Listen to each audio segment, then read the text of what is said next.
I'm going to ask you again to tell the story. It's one of my favourite stories from the book, which I had never heard from you before. And in there is Paul Keating just admitting to a very slight glimmer of self-doubt. And it was in November of '92, again, at the same time as you're doing the Redfern speech, you're thinking, it suddenly occurs to you that Australians have worked out that they can get rid of you and have John Hewson without the GST. Yeah.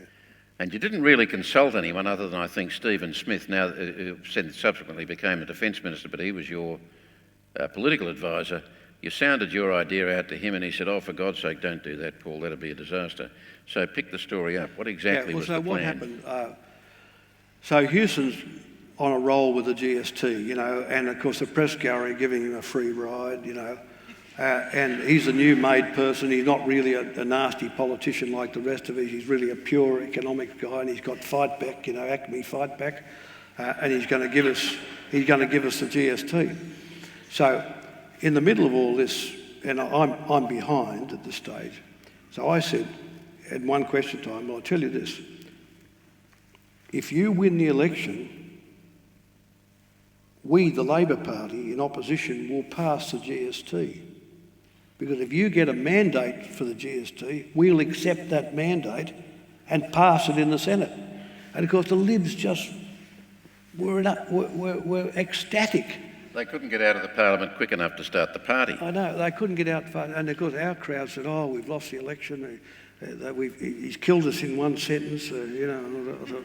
And I thought to myself, God, maybe I have, you know, maybe I have. I mean, maybe I've just judged this wrong, because I want to say to the public, you want to take the nasty guy with the Thatcherite policy, you get the GST. You can't have him without the GST because we'll pass it. Because they thought, oh, well, we're tired of that, Mr Keating and the Labor Party. We can take that nice, clean Dr Hewson and we won't have the GST because the Labor Party will down it in the Senate, right? So I'm saying, no, we won't. We'll pass it in the Senate. Mr Speaker. Order. Mr Speaker. Order. Mr Speaker, the Leader of the Opposition believes I'm telling this objectively, the Leader of the Opposition, if you'll give me the chance. That is, in the event that the GST remains the centrepiece of the Opposition's policy. Order. Mr Speaker, Order. I say to the Opposition that in the unlikely event of them becoming a government, the Labor Party will not obstruct the passage of the GST legislation in the Senate, because I want it made very clear that a vote for Hewson is a vote for the GST. I want it made totally clear that a vote for the Hewson is a vote for the GST, that no Democrats or any other group will save Australia from that. The House will come to order. The Prime Minister must resume his seat. So, of course, my crowd were just completely dispirited. So of course, I thought to myself, God, what do I do here? Because, you know, the Parliamentary Labor Party had just virtually folded its tent. And so I ring up Lynham to do the 7:30 report on the ABC, and Lynham's calling us to do an interview. And I thought, I'll do this, but I have to do this really well. Now, I used to do acupuncture every Friday night in Canberra, every Friday night. And I had this bloke, he was a stiff upper lip army officer of all people from Duntroon, who used to... I didn't realise acupuncture was on Duntroon's agenda. No, he was great. He had me off pat. He could put me to sleep in 30 seconds. Needle, places you put the needle, it relaxes you, renews you and makes you brighter, calmer. So I ring him up, I said, look,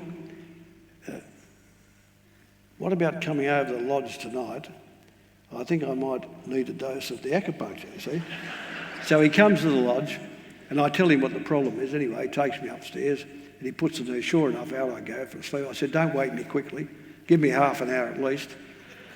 So, of course, I wake up, well, I'm as calm can be. You know, I'm full of confidence about the whole thing, you know.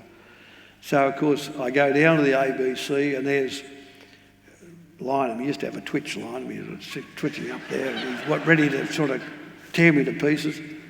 And here it is. I've just belted the ball right across the stadium, you know, with all of the confidence in the world, you know. And that television opportunity, that television appearance got me out of that hole and buried Hewson. You know, buried Hewson. So it just shows you've got to take the risks. You've got to be an instinct player, take the risk. But you need accurate puncturists beside you.